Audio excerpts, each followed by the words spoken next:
दोस्तों, चैनल पे आपका स्वागत है। आज हम बात करने वाले हैं एक ऐसे किताब की जो आपकी सोच और जिंदगी को पूरी तरह बदल सकती है। थिंक लाइक अ मॉन्क, जिसे जय शेट्टी ने लिखा है। जय, जो कभी एक मॉडर्न साधु थे, आज एक मोटिवेशनल स्पीकर है। उन्होंने इस किताब में बताया है कि हम भी साधुओं जैसी शांति, सुकून और क्लैरिटी अपनी लाइफ में ला सकते हैं। चलो एक कहानी से शुरू करते हैं। मिले शाम से एक आदमी जो बड़े बड़े सपने देखता है, लेकिन हमेशा लाइफ की उलझनों में फंसा रहता है। जब उसके हाथ एक किताब लगी, तब उसकी लाइफ पूरी तरह बदल जाती है। सैम की ये जर्नी हमारी भी हो सकती है। नंबर 1, अपनी पहचान का बोझ छोड़ो।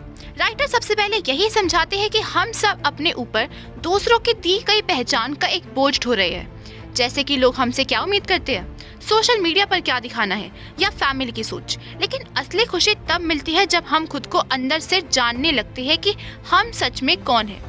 सैम भी हम सबके तरह अपनी पहचान को अपने काम से जोड़कर देखता था। वो एक बड़ी कंपनी में काम करता था और उसे लगता था कि उसकी वैल्यू उसकी नौकरी से है, लेकिन अंदर से वो खोया हुआ महसूस करता था। फिर एक दिन उसे थिंक लाइक अ मॉन्क पढ़ी।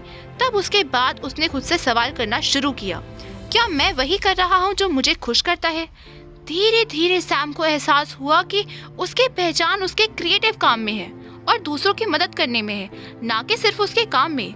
ये सोच बदलते ही उसके जीवन में एक नया सुकून आ गया। इसलिए कभी कभी हमें भी खुद सोचना पड़ता है कि हम वो तो नहीं बन रहे जो दुनिया हमसे चाहती है। अपनी असली पहचान ढूंढो और वही बनो जो तुम्हें अंदर से खुशी दे। नंबर 2, नेगेटिव सोच को साफ करो। साधु लोग अपने दिमाग में कोई नेगेटिव सोच नहीं पनपने देते। जय शेट्टी कहते हैं कि दिमाग एक बगीचे की तरह है। अगर उसमें नेगेटिविटी की घास उगने लगे तो उसे वक्त पर काट देना चाहिए। गुस्सा, जलन, डर, इन सब को साफ करना बहुत जरूरी है। सैम का ऑफिस का माहौल बहुत ही टॉक्सिक था। वहाँ हर कोई किसी न किसी से जलता था या पीछे से बुराई करता था। सैम भी इस चक्कर में फंसा हुआ था। फिर उसने इस किताब में नेगेटिविटी डिटॉक्स के बारे में पढ़ा और सोचा क्यों न इसे ट्राई किया जाए। सैम ने ठान लिया कि अब वो हर दिन सुबह 3 चीजें लिखेगा जिसके लिए वो शुक्रगुजार है। धीरे धीरे उसे पता चलता है कि उसकी सोच में बदलाव आ रहा है और वो ज्यादा पॉजिटिव फील कर रहा है। हम सबके दिमाग में नेगेटिव ख्याल आते हैं, लेकिन हमें इन्हें वक्त पर पकड़कर हटाना आना चाहिए। कोशिश करो कि रोज खुद को पॉजिटिव चीजों पर फोकस करने के लिए ट्रेन करो। नंबर 3, पैशन नहीं उद्देश्य ढूंढो। राइटर बताते हैं कि पैशन अच्छा है, लेकिन उससे भी जरूरी है उद्देश्य। पैशन कुछ समय के लिए है, लेकिन उद्देश्य आपको लंबे समय तक खुशी देता है। जब आप किसी मकसद से जीते हैं तो हर दिन एक नया मतलब मिलता है। सैम को हमेशा लगता था कि उसे सिर्फ अपने पैशन फोटोग्राफी को फॉलो करना चाहिए, लेकिन वो इस पैशन से सच्ची संतुष्टि नहीं पा रहा था। फिर उसने एक किताब पढ़कर समझा कि उसे अपने पैशन के साथ एक उद्देश्य को जोड़ना होगा। सैम ने अपनी फोटोग्राफी स्किल से दूसरों की मदद करने का सोचा। अब वो लोकल कम्युनिटी सेंटर में बच्चों को फोटोग्राफी सिखाने लगा। इससे उसे ना सिर्फ खुशी मिलती है, बल्कि उसकी लाइफ को एक बड़ा मकसद भी मिल गया।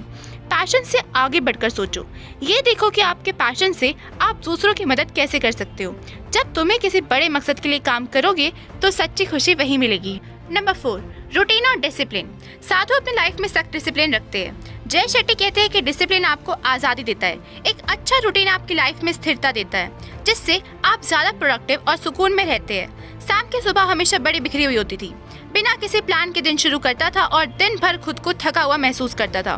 फिर उसे बुक पढ़कर अपने सुबह के रूटीन को सेट करने का फैसला किया।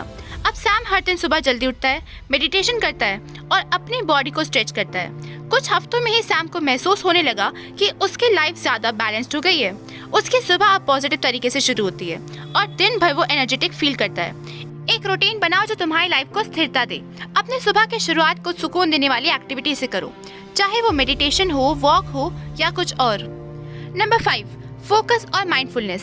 साधु लोग माइंडफुलनेस के जरिए अपने दिमाग को शांत करते हैं। जय शेट्टी बताते हैं कि माइंडफुलनेस सिर्फ मेडिटेशन नहीं, बल्कि ये हर छोटी बड़ी चीजों में हो सकता है, जैसे खाना खाते वक्त या किसी से बात करते वक्त पूरी तरह से वहाँ पर मौजूद होना। सैम हमेशा मल्टीटास्किंग में उलझा रहता था। एक ही वक्त पर फोन चेक करना, टीवी देखना और किसी से बात करना उसकी आदत बन गई थी। फिर उसे माइंडफुलनेस की प्रैक्टिस शुरू की। तो सबसे पहले उसने तय किया कि जब वो खाना खाएगा तो सिर्फ वहीं पे उसका फोकस होगा और डिस्ट्रैक्शन नहीं रखेगा।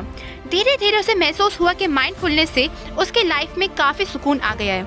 अब वो हर चीज में पूरी तरह से इन्वॉल्व रहता है और उसके लाइफ में छोटे छोटे खुशियां भी दिखने लगी है। माइंडफुलनेस को अपने लाइफ का हिस्सा बनाओ।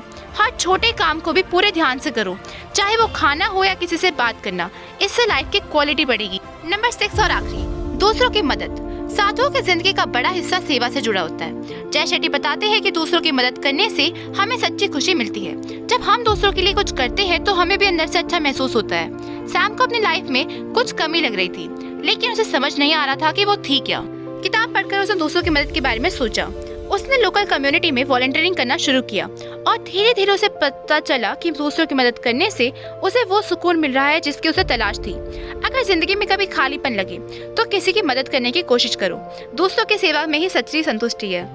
तो यही था हमारा आज का रिव्यू। मिलते हैं एक और नई कहानी और एक नए रिव्यू के साथ। तब तक के लिए ध्यान रखें, बने रहे और कमेंट में जरूर बताएं कि आपने क्या सीखा।